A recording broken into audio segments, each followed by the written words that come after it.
कि शायद मेरा एमएस अकेडमी का एंट्रेंस एग्ज़ाम ना निकला होता तो मैं यूपीएससी जॉइन ही नहीं किया होता।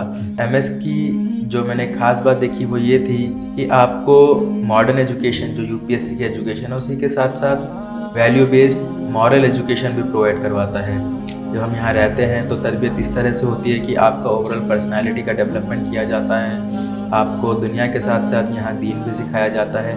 मेंस के दरमियान एमएस एकेडमी में जो मेरा एक्सपीरियंस था वो इतना अच्छा माहौल मुझे प्रोवाइड हुआ था डिस्टर्बेंस फ्री, क्योंकि स्पेशली कोविड-19 पैंडमिक का टाइम था। पैंडमिक में बाहर होटल में रहना या कहीं रहना बहुत क्योंकि सेंटर आपका कहीं भी हो सकता है, तो वो बहुत चैलेंजिंग सिचुएशन होती है।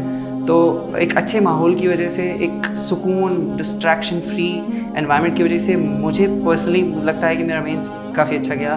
खास करके एमएस अकेडमी में जब मैं यहाँ 1 साल रहा तो जिस तरह का भी हमें कुछ भी खामी लगती थी, यहाँ तक कि खाने से लेके पढ़ाई तक जो भी हमें लगता था कि सर ये मेन्यू होना चाहिए, आइटम ये डिश होनी चाहिए, तो वो उसको फीडबैक को पॉजिटिव लिया करते थे और उसमें इम्प्लीमेंट करके उसमें कुछ पॉजिटिव चेंज लाने की कोशिश करते थे ताकि बच्चों की पढ़ाई पे कोई असर ना पड़े, एस्पायरेंट्स की पढ़ाई पे असर ना पड़े। यहाँ पे अलग अलग प्रदेश, अलग अलग राज्यों से लोग आए थे, तो आपको काफ़ी सारे मल्टीकल्चरल वैल्यूज़ भी सीखने मिलती हैं। मेरे कुछ दोस्त मणिपुर से थे, कुछ दोस्त पुडुचेरी से भी थे, कुछ दोस्त तमिलनाडु और केरला से भी थे। तो जब आप अलग अलग लोगों से इंटरेक्ट करते हो, इवन तो ये हैदराबाद में है जगह, बट आपको यहाँ से लोग मणिपुर से भी मिलेंगे, कि मेंटर का रोल एक जीपीएस की तरह होता है कि वो आपको पॉइंट ए से पॉइंट बी कैसे जाना है वो बता देता है। तो एमएस अकेडमी ने भी हमें काफ़ी मेंटर्स दस्तयाब किए थे, जैसे ए खान सर थे, परवेज़ आलम सर थे और अमीर सर थे, जिन्होंने इकोनॉमिक्स के बारे में भी काफ़ी कुछ बताया। तो मेंटर का रोल एक जीपीएस की तरह होता है। भले गाड़ी हमें खुद चलानी होती है, बट मेंटर हमें रास्ता बता देते हैं, और वो रास्ता बताने की जो हेल्प होती है वो बहुत ही ज़्यादा इंपॉर्टेंट होती है। क्योंकि कई लोगों के पास गाड़ी तो अच्छी हो जाती है, लेकिन उन्हें रास्ता ही नहीं पता होता जाना कहाँ है। तो एक मेंटर का रोल स्पेशली एमएस अकेडमी ने जो प्रोवाइड करवाया टॉप ब्यूरोक्रेट्स जो रिटायर्ड हो चुके हैं उनके थ्रू, तो वो काफ़ी हेल्पफुल था। वो एक जीपीएस की तरह काम किया।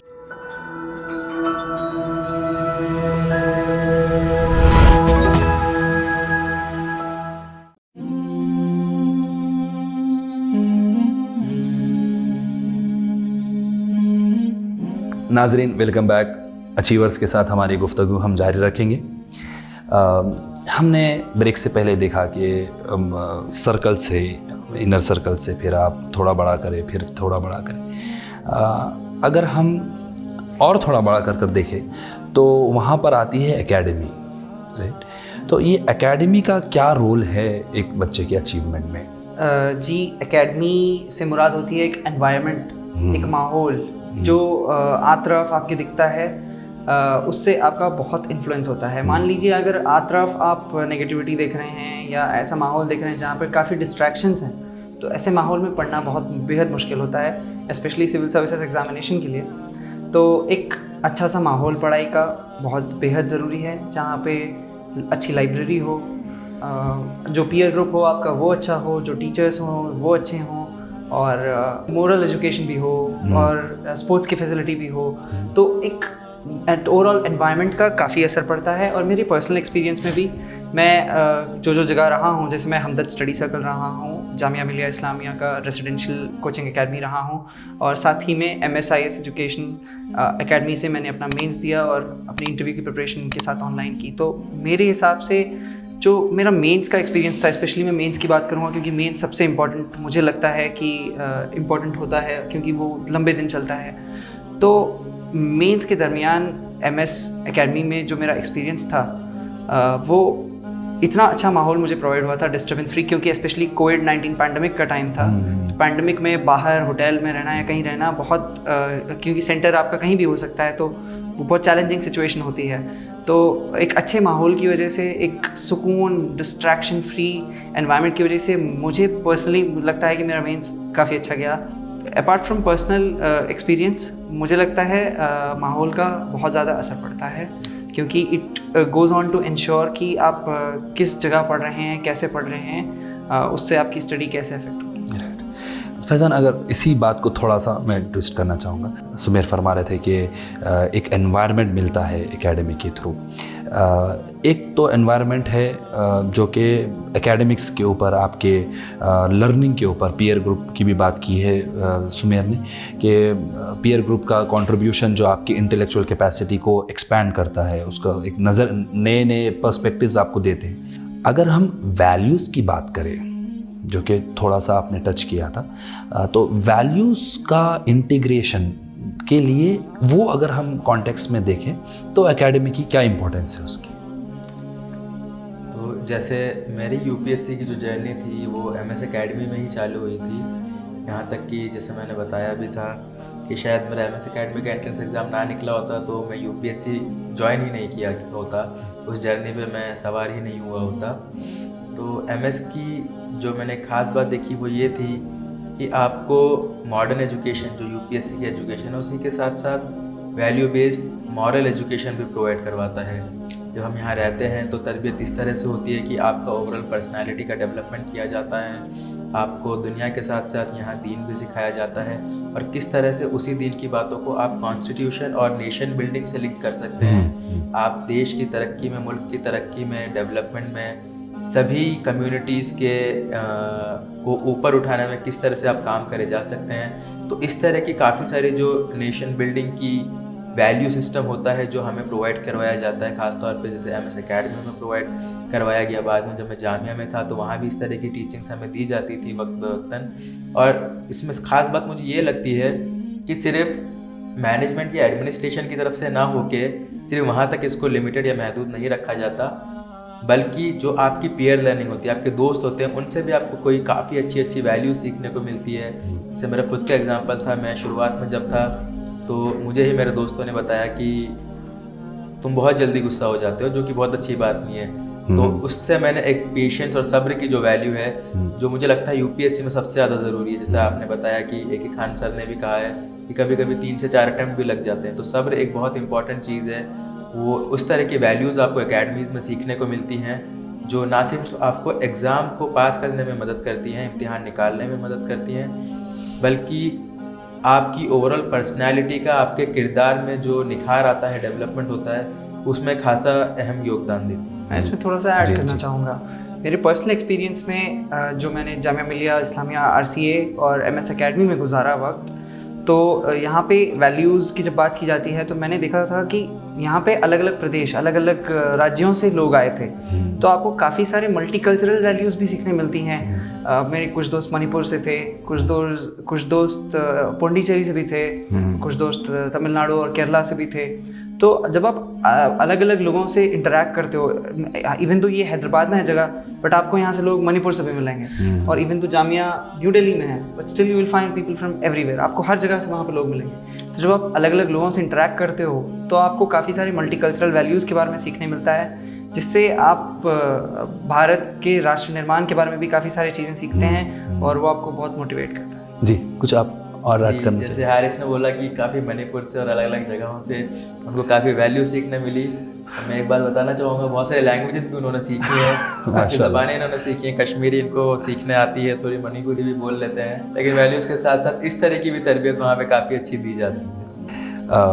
अगर फैज़ान हम जो है फीडबैक की बात करें, जी, चूँकि कोई भी इदारे के लिए, इंडिविजुअल के भी लिए फीडबैक को लेना, और फीडबैक के अंदर ख़ास तौर पे क्रिटिसिज्म को लेना, राइट, इसका कितना ज़्यादा रोल रहता? Point number 1। पॉइंट नंबर 2 ये है कि अगर आपको MSIS एकेडमी के बारे में अगर कोई फीडबैक देना हो तो आप एक बात क्या डिफरेंट चाहेंगे आने वाले एस्पिरेंट्स के लिए? एक पॉजिटिव, जैसे आपने बोला, पॉजिटिव फीडबैक लूप किसी भी ऑर्गेनाइजेशन के सक्सेसफुल, कामयाबी के साथ काम करने के लिए बहुत इंपॉर्टेंट होता है। जब तक आप उस, जिसको कंस्ट्रक्टिव क्रिटिसिज्म भी कहा जाता है, उसको आप लेते नहीं हैं, उस पर वर्क नहीं करते हैं, तब तक उस ऑर्गेनाइजेशन की या फिर उस तंजीम की बढ़ोतरी होना, तरक्की होना बहुत मुश्किल हो जाता है। माशाल्लाह से मैं बोलना चाहूँगा कि आज के वक्त में काफ़ी एकेडमीज़ हैं जो यूपीएससी की रेजिडेंशियल कोचिंग प्रोवाइड करवा रही हैं। हैदराबाद में MS है, जामिया हज कमेटी मुंबई में है, तो सभी में काफ़ी अच्छी बात यह है कि उस पॉजिटिव फीडबैक लूप को उन्होंने मेंटेन कर रखा है। ख़ास करके MS एकेडमी में जब मैं यहाँ 1 साल रहा तो जिस तरह का भी हमें कुछ भी खामी लगती थी, यहाँ तक कि खाने से लेके पढ़ाई तक, जो भी हमें लगता था कि सर ये मेन्यू होना चाहिए, आइटम ये डिश होनी चाहिए, तो वो उसको फीडबैक को पॉजिटिव लिया करते थे और उसमें इम्प्लीमेंट करके उसमें कुछ पॉजिटिव चेंज लाने की कोशिश करते थे ताकि बच्चों की पढ़ाई पे कोई असर ना पड़े, एस्पायरेंट्स की पढ़ाई पे असर ना पड़े। तो अल्हम्दुलिल्लाह से अभी तक तो एमएस ने काफ़ी अच्छा इसके लिए उनका ट्रैक रिकॉर्ड रहा है कि फीडबैक लेने में और उस पर इम्प्रूव करने में, और आगे भी करते रहेंगे। जितना मैंने उनको दिया उस पर काफ़ी काम भी किया है। तो एक मैं एमएस एकेडमी को जो फीडबैक अब देना चाहूँगा वो ये है कि एक देखा जाता है कि यहाँ पे थोड़ा मेंस और प्रीलिम्स की पढ़ाई हल्की सी डिस्कनेक्टेड हो जाती है, जबकि ये एक प्रोसेस ऐसा है कि आप सिर्फ प्रीलिम्स या सिर्फ मेंस कभी नहीं पढ़ सकते। होता है वो जब इम्तिहान से, प्रीलिम्स के इम्तिहान से मान लीजिए 2 या 3 महीने बचे हैं, तब आप सिर्फ प्रीलिम्स की तैयारी कर सकते हैं। लेकिन इससे पहले जब आपने साल भर पहले आपने शुरुआत करी है तो गाइडेंस कुछ इस तरह की प्रोवाइड करवाई जानी चाहिए कि कहा जाता है UPSC is a writing exam. आप जितना ज़्यादा और जितना बेहतर लिख पाएंगे उतना ही नंबर आपके आएंगे। Writing is the king maker. तो कोशिश ये करी जानी चाहिए, मेरा एक ये सजेशन होगा कि प्रिपरेशन में आंसर राइटिंग और ऐसे राइटिंग इसको इंक्लूड किया जाना चाहिए। नॉलेज ओवरऑल कितनी ज़्यादा आप इंक्रीज़ कर सकते हैं वेरियस सोर्सेज से, ताकि आंसर राइटिंग में या ऐसे राइटिंग में आप उसको शामिल कर सकें। और बाद में ऐसा ना हो कि बच्चे, ऐसा होता है काफ़ी एकेडमीज़ में कि प्रीलिम्स निकाल लेते हैं फिर पता नहीं होता मेंस के लिए क्या करें। तो वो बेस हमको शुरुआत से ही फाउंडेशन साथ में लेके चलनी है और प्री मेंस दोनों की इंटीग्रेटेड तैयारी साथ में होनी चाहिए। तो ये एक मेरा सुझाव रहेगा और मुझे उम्मीद है कि इंशाल्लाह एमएस एकेडमी इसको पॉजिटिव तरीके से लेके इस पर काम भी ज़रूर करेगी इंशाल्लाह। सुमेर, थोड़ा सा चेंज करना चाहूँगा। एक जो फैक्टर हमने आईएएस एकेडमी शुरू करते हुए महसूस किया था, जो कि बहुत इम्पोर्टेंट रोल अदा करेगा अचीवमेंट्स में बच्चों की, वो है मेंटरशिप।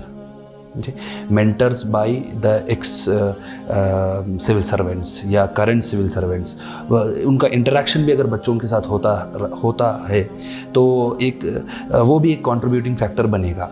तो अगर हम मेंटरशिप की बात करते हैं और फिर उसके लिए फीडबैक टू आईएएस एकेडमी के बारे में, तो आप क्या देंगे? जी, मैं मुख्तसर से ही बात करके मैसेज पहुंचा दूंगा जो मैं कहना चाहता हूँ इस सवाल के लिए, कि मेंटर का रोल एक जीपीएस की तरह होता है कि वो आपको पॉइंट ए से पॉइंट बी कैसे जाना है वो बता देता है। तो एमएस एकेडमी ने भी हमें काफ़ी मेंटर्स दस्तयाब किए थे, जैसे ए.के. खान सर थे, परवेज़ आलम सर थे और अमीर सर थे, जिन्होंने इकोनॉमिक्स के बारे में भी काफ़ी कुछ बताया।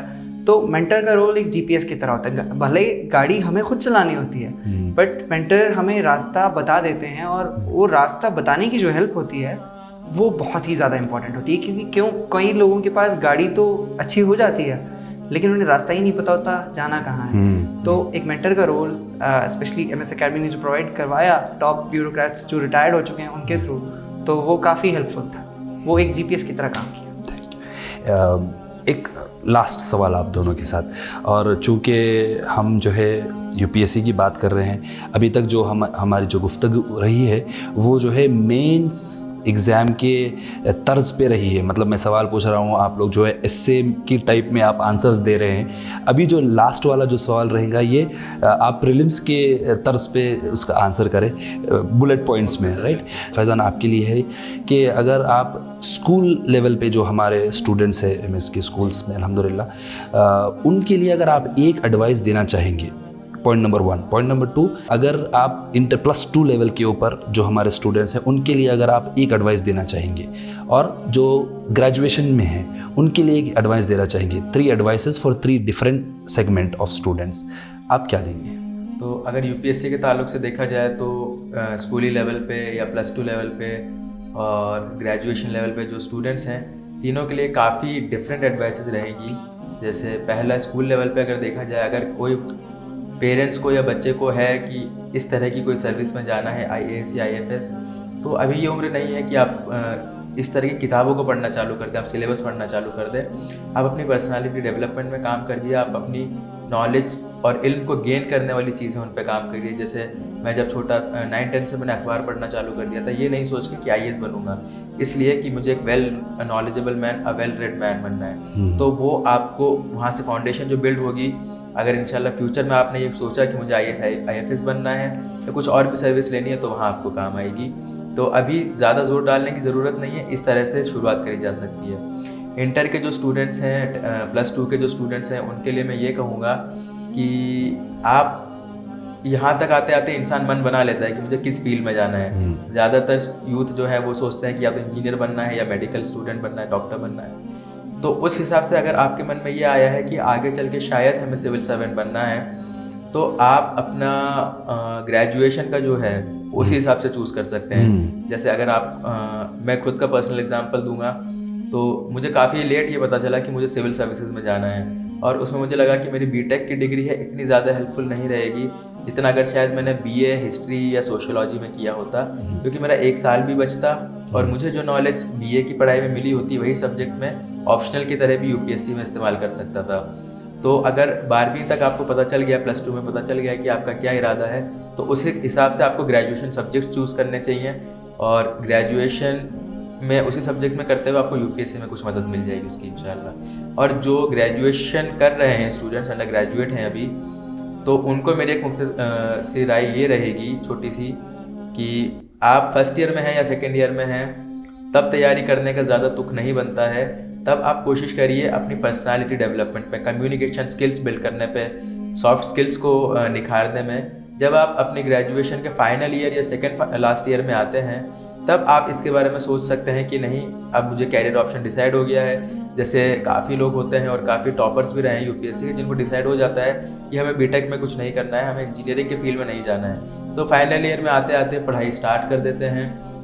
काफ़ी डॉक्टर्स होते हैं जो फाइनल ईयर में आके यूपीएससी की पढ़ाई स्टार्ट कर देते हैं। तो आप ये तय कीजिए कि आपको क्या करना है, और फाइनल ईयर में आके आप बेसिक बुक्स जैसे एनसीईआरटी हो गई, यूट्यूब वीडियोस हो गए, इससे देख के जो स्टार्टिंग की बेसिक सब्जेक्ट्स हैं, पॉलिटी, ज्योग्राफी, हिस्ट्री, इनको पढ़ना आप शुरू कर सकते हैं, ताकि ऐसा हो कि ग्रेजुएशन होने के 1 साल के अंदर अंदर आप एक अटेम्प्ट दे पाएँ, एक अच्छा अटेम्प्ट दे पाएँ, और आपको अपनी तैयारी का अंदाज़ा लग सके, ताकि उस पर आप बिल्डअप कर सकें, और इंशाल्लाह उसके अगले अटेम्प्ट में आपको कामयाबी ज़रूर मिल जाए। तो ये मेरी तीनों लेवल के स्टूडेंट्स के लिए राय है। तो फैज़ान, मेरे को 3 पॉइंट्स मिले यहाँ पे। पहले जो स्कूल लेवल पे स्टूडेंट्स हैं उनके लिए रीडिंग हैबिट, अगर मैं कहूँ ख़ास तौर पे न्यूज़पेपर रीडिंग हैबिट अगर वो डेवलप करते हैं तो ये एक एडवाइस रहेगी आपकी। फिर +2 लेवल के लिए जो अगर सिविल सर्विस के लिए जाना चाहते हैं, वहाँ पर अगर उनका मन बन रहा है वहाँ पर, तो चाहिए कि उनका जो चॉइस ऑफ कोर्स है, जो ग्रेजुएशन के अंदर जो कोर्स है, वो अकॉर्डिंगली वो चूज़ कर सके। ये +2 के लिए। और ग्रेजुएट स्टूडेंट जो ग्रेजुएशन में हैं उनके लिए ये आपका सजेशन है कि वो लोग जो है ना फर्स्ट 2 इयर्स में तो पर्सनालिटी डेवलपमेंट, कम्युनिकेशन स्किल्स और जो सॉफ्ट स्किल्स है उसके ऊपर काम करें, और फिर जैसे जैसे लास्ट ईयर्स उनके आते रहते तो they start getting into YouTube videos हो, या फिर कोई एनसीईआरटी की बुक्स आपने कहा है वो रिफ़र करना शुरू करें, ताकि उनका फर्स्ट अटेम्प्ट अच्छा खासा गुजरे।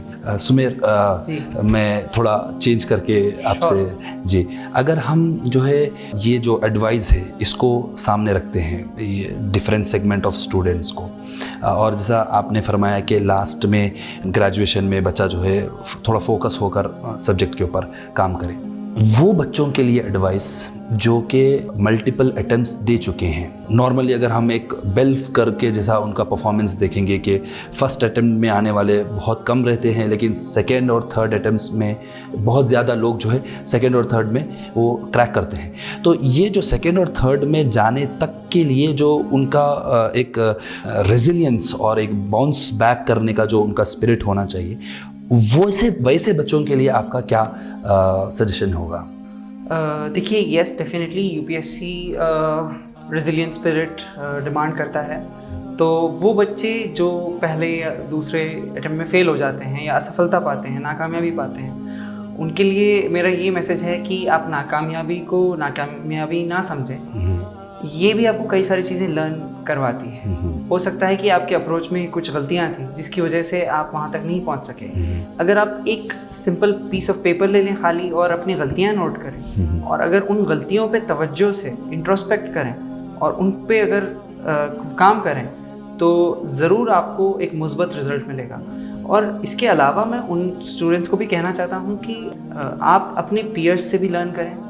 ऐसा भी होता है अक्सर कि कुछ लोग सिर्फ अकेले पढ़ने लग जाते हैं तो उन्हें असफलता मिलती है किसी स्टेज पे। तो आप अपने पीयर्स से भी लर्न करें। लर्निंग फ्रॉम अदर्स, दूसरों से सीखने में कोई शर्म नहीं होनी चाहिए। सबसे सीखें, और अपने आप को इंट्रोस्पेक्ट करें और अपने आप को मोटिवेटेड रखें, क्योंकि अक्सर ये होता है कि जब असफलता पाते हैं बच्चे तो थोड़े डीमोटिवेटेड हो जाते हैं। तो उनके लिए मेरी एडवाइस ये है कि आप दूसरे टॉपर्स से या ब्यूरोक्रेट से बात करते रहें और इस सर्विस के बारे में जानें कि अगर आपको 2-3 सफलताओं के बाद भी ये सर्विस हाथ में आ जाती है तो आप समाज की सेवा कैसे कर सकते हैं। समाज की सेवा से प्रदेश आगे बढ़ेगा, प्रदेश की सेवा से आपका देश आगे बढ़ेगा। तो अगर आप ये चीज़ें दिमाग में रखते हुए अपने आप को मोटिवेटेड रखें तो आप रेजिलिएंट हो सकते हैं। 2 पॉइंट्स मुझे समझ में आए सुमेर आपकी बात से और आपकी बात से।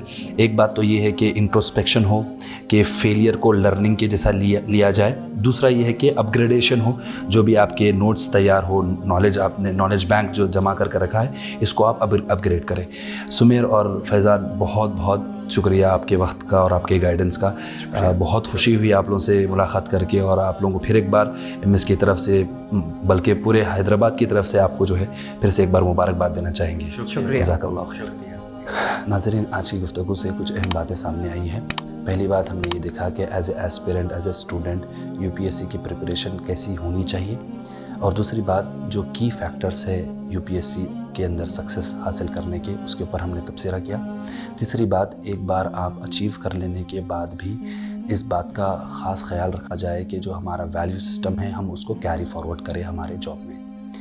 हम उम्मीद करते हैं कि इस गुफ्तगू से आपको ज़रूर फ़ायदा हुआ होगा। आपसे गुजारिश है कि आप इस वीडियो को ज़रूर शेयर करें और कमेंट सेक्शन में फ़ीडबैक अपना ज़रूर दें। जज़ाकल्लाहु खैर।